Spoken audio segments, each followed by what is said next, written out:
यूरोपीय कंपनी का आगमन। यूरोपीय कंपनी का आगमन भारत में हुआ तो क्रमिक रूप से धीरे धीरे बिहार में भी आए। तो पहले भारत में यूरोपीय कंपनी कौन पहले आया, अंत में कौन गया। सबसे पहले यहां देखिए पुर्तगाली ईस्ट इंडिया कंपनी, इसका पूरा नाम था एस्तादो द इंडिया। 1498 में यानी 1498 ईस्वी में आया था। सबसे पहले भारत में आने वाले कंपनी में पुर्तगाली ईस्ट इंडिया कंपनी आया।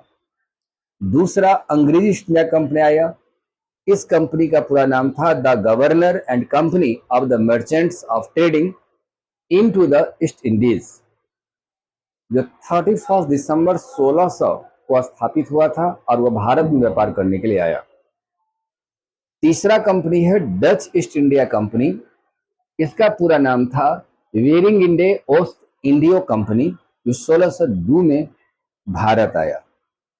चौथा है डेनिश ईस्ट इंडिया कंपनी, जो 1616 ईस्वी में भारत आया। उसके बाद फ्रांसीसी ईस्ट इंडिया कंपनी, द देश इंडेस ओरिएंटलेस, 1664 में यह कंपनी आया। यानी कंपनी का दौर 1498 से शुरुआत होता है, 1664 तक भारत ये कंपनी आई है। यही 5 कंपनी आई भारत में व्यापार करने के लिए। इसमें से सारे कंपनी के साथ प्रतिस्पर्धा रही। अंग्रेजी ईस्ट इंडिया कंपनी इस प्रतिस्पर्धा में जीत दर्ज करती है क्योंकि वह कूटनीति का सहारा लेता है। नतीजा है कि अंग्रेजी ईस्ट इंडिया कंपनी पूरे भारत पर शासन भी स्थापित कर लेता है। तो सबसे पहले पुर्तगाली, दूसरा अंग्रेजी ईस्ट इंडिया कंपनी, तीसरा डच ईस्ट इंडिया, चौथा डेनिश ईस्ट इंडिया कंपनी और पांचवा में फ्रांसीसी इंडिया कंपनी। यही कंपनी का आगमन है। इसी क्वेश्चन को कभी आरोही क्रम में कभी अवरोही क्रम में पूछता है। अब आइए बिहार के हिस्ट्री में, यदि आप बीपीएससी देते हैं या बिहार से रिलेटेड परीक्षा देते हैं, यहां आता है कि बिहार में कंपनी पहले कौन आया, कैसे आया और किस रूप में आकर के यहां भी राजनीतिक सत्ता को स्थापित करने में सफल हो जाता है। अब यहां देखिए, पुर्तगाली सबसे पहले अपना व्यापार केंद्र हुगली में खोला था, जो वह हुगली उस समय बंगाल के अधीन था और बिहार भी बंगाल के अधीन ही था। तो हुगली में आया, गंगा नदी के सहारे मशाले, चीनी मिट्टी का बर्तन ये लाता था, यहां व्यापार करने के लिए लाया और ये बेचता था। सूती वस्त्र, अन्य वस्त्र यहां से वो ले जाता था।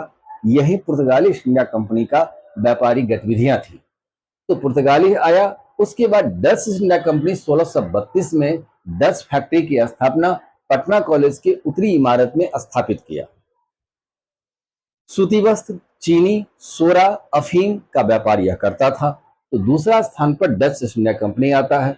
1662 में बंगाल में नैयास वैंगडीन मुगल सम्राट औरंगजेब से व्यापार का फरमान को प्राप्त किया था। बंगाल, बिहार, उड़ीसा में अपने व्यापार की गतिविधि को आगे बढ़ाया। उसके बाद डच यात्री टैवर्नियर आता है। 21 दिसंबर 1665 को यह पटना पहुंचते हैं। उसके बाद ये छपरा भी पहुंचते हैं। वहां चूंकि सोरा का शुद्धिकरण होता था, तो 1668 में अफगान सरदार शमशेर खान पटना पर आक्रमण किया, फतुहा स्थित डच फैक्ट्री को नुकसान पहुंचाया और वो लूटा भी। इससे डच यहां पर बिहार में कमजोर पड़ जाती है। 1758 में ईस्ट इंडिया कंपनी बिहार में सोरे पर व्यापार का एकाधिकार प्राप्त कर लिया था। इस कंपनी के प्रतिस्पर्धा में 1758 ईस्ट इंडिया कंपनी की यहां पर सबसे बड़ी फतह होती है और वह जीत दर्ज कर लेता है। 1759 में बेदरा के युद्ध में डच पराजित होता है और यहां से वह कंपनी की स्थितियां कमजोर पड़ गई। 1759 में बेदरा का युद्ध हुआ था। 1824-25 में डच व्यापारी केंद्र पर अंग्रेजों का पूर्णतः अधिकार हो गया। तो डच यहाँ पर समाप्त हो जाता है और अंग्रेज इंडिया कंपनी इसका स्थान पर अपने आप को प्रभुत्व बनाने में सफल हो जाता है। फ्रांसीसी इंडिया कंपनी आता है, जिसमें 1664 में यहाँ पर आया। फ्रैंकोइस मार्टिन ने इस कंपनी की स्थापना किया था। आपको पता होगा ये पांडिचेरी के ये संस्थापक भी थे, जिसको आज पुडुचेरी के नाम से जाना जाता है। इसकी स्थापना इन्होंने ही किया था, फ्रैंकोइस मार्टिन। 1764 में पटना में माल गोदाम को स्थापित किया था सबसे पहले। 1814 में फ्रेंच इंडिया कंपनी का भी यहाँ पर 1814 में फ्रेंच ईस्ट इंडिया कंपनी का भी यहाँ पर पूरी व्यवस्था व्यापार समाप्त हो जाता है। डेनिश ईस्ट इंडिया कंपनी का आगमन होता है 1764-75 में। पटना में यह कंपनी डेनमार्क कंपनी की स्थापना होती है। सोरा पर व्यापार पर अधिकार जमाने का प्रयास किया।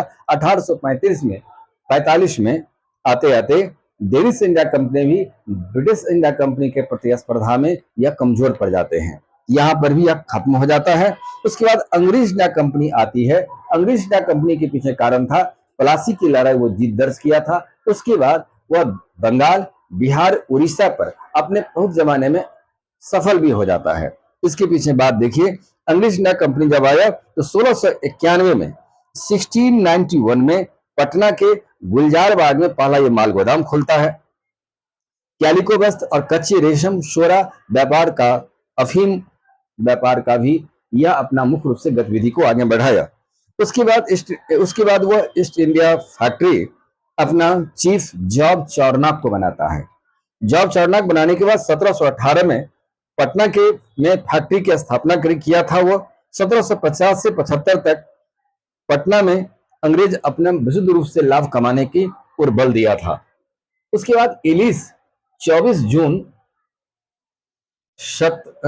बाद 2 सितंबर 1763 को राजमहल के उदवानला युद्ध में मीर कासिम पराजित हो जाता है। बंगाल शासक थे उस मीर कासिम। 1757 में प्लासी की लड़ाई में मीरन को बंगाल का उप गवर्नर बनाया जाता है। ये वास्तविक सत्ता लेकिन बिहार का राजा राम नारायण के पास में था। फिर राजा राम नारायण को हत्या कर दी जाती है और 24 जून 1763 को पटना पर अधिकार पाने में सफल हो जाता है। यहाँ लूटपाट किया और इसमें एलिक को बंदी बनाकर मुंगेर में मीर कासिम ने उसे वापस लाता है और उसको दंडित भी करता है। उदवाला युद्ध में मीर कासिम पराजित हो जाता है। उसके बाद वह चले जाते हैं मुगल शासक से मिलने के लिए और मिलने के बाद 22 अक्टूबर 1764 को ये बक्सर का युद्ध लड़ता है। 22 अक्टूबर 1764 को ये बक्सर का युद्ध लड़ता है। इस बक्सर के युद्ध में 3 भारत के प्रमुख शासक को पराजित करने में सफल हो जाता है, जिसमें से मुगल शासक, अवध नवाब और बंगाल का नवाब मीर कासिम को पराजित कर दिया। पराजित करने के बाद फिर अगस्त 1765 में संधि होता है। इसी संधि के तहत कंपनी को 26 लाख रुपया देना होगा मुगल शासक को और इसके बदले में बंगाल, बिहार, उड़ीसा की दीवानी अधिकार प्राप्त हो गई।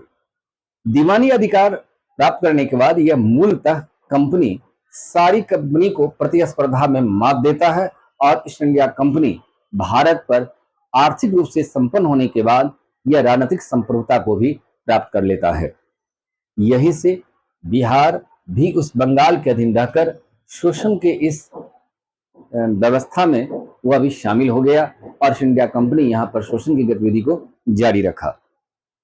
अब एक बात आता है कि बिहार में सबसे पहले कंपनी कौन आया, तो पुर्तगाली, दूसरा डच, उसके बाद डच के बाद आता है east India company, east India company के बाद फ्रांसीसी इंडिया कंपनी, उसके बाद डेनिश ईस्ट इंडिया कंपनी। ये बिहार में कंपनी का आगमन हुआ, पहला पुर्तगाली, दूसरा डच और उसके बाद आपका ईस्ट इंडिया कंपनी 1758 में यहाँ पर आ जाता है।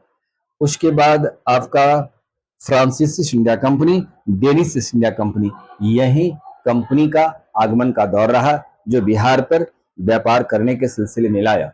व्यापार करने का एक मुख्य कारण यह था, बंगाल से सीधी रूप से जुड़ा हुआ था ये गंगा नदी और गंगा नदी के सहारे व्यापारिक गतिविधियां अधिक मात्रा में होता रहा था। ये कंपनी था और कंपनी ईस्ट इंडिया कंपनी 1765 में लॉर्ड क्लाइव ने बंगाल में द्वैध शासन की शुरुआत किया, जिसमें से दीवानी और निजामत का अधिकार था। दीवानी अधिकार तो कंपनी का अधीन था, निजामत में नाम मात्र का प्रधान था जो बंगाल का नवाब होता था। बंगाल का नवाब को आर्थिक रूप से सभी अधिकार छीन लिए गए, इतना तक कि सेना पर अधिकार उसका खत्म हो जाता है। लेकिन इस नवाब को रखना उचित क्यों समझा, सवाल यहां भी गंभीर था। कंपनी ईस्ट इंडिया कंपनी चाहती तो नवाब को भी हटा सकता था। जब 26 लाख रुपया देने से वादा से मुकर सकता है, आखिर हटाने के पीछे नहीं हटाने के पीछे कारण क्या था? शेष कंपनी जो टैक्स देती थी, चुंगी देती थी, वह नवाब के कोष में रहता था और नवाब के कोष पर सीधा अधिकार कंपनी का होता था। इसीलिए वह नवाब को नाममात्र का कठपुतला बना करके रखने का फैसला भी उचित समझा था। बक्सर लड़ाई के बाद बंगाल की वह कहानी के साथ बिहार भी उसमें शामिल हो गई, जिसके आधार पर यह शोषण की दास्तान और इतिहास में हम लोग पढ़ते हैं। फिर बिहार बंगाल से अलग होता है, उसमें सच्चिदानंद सिन्हा की अहम रोल था। इस रोल के बाद वो बंगाल से अलग हो जाता है। 1912 में यह अलग हो जाता है।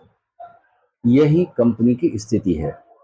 उसके बाद कभी कभी इसमें से ऐसा क्वेश्चन का आधार बनता है, फ्रांस इंडिया कंपनी जब आया तो कहां पर अपना माल गोदाम स्थापित किया? तो 1734। यहां पर थोड़ा ईस्वी सन याद रखना पड़ेगा।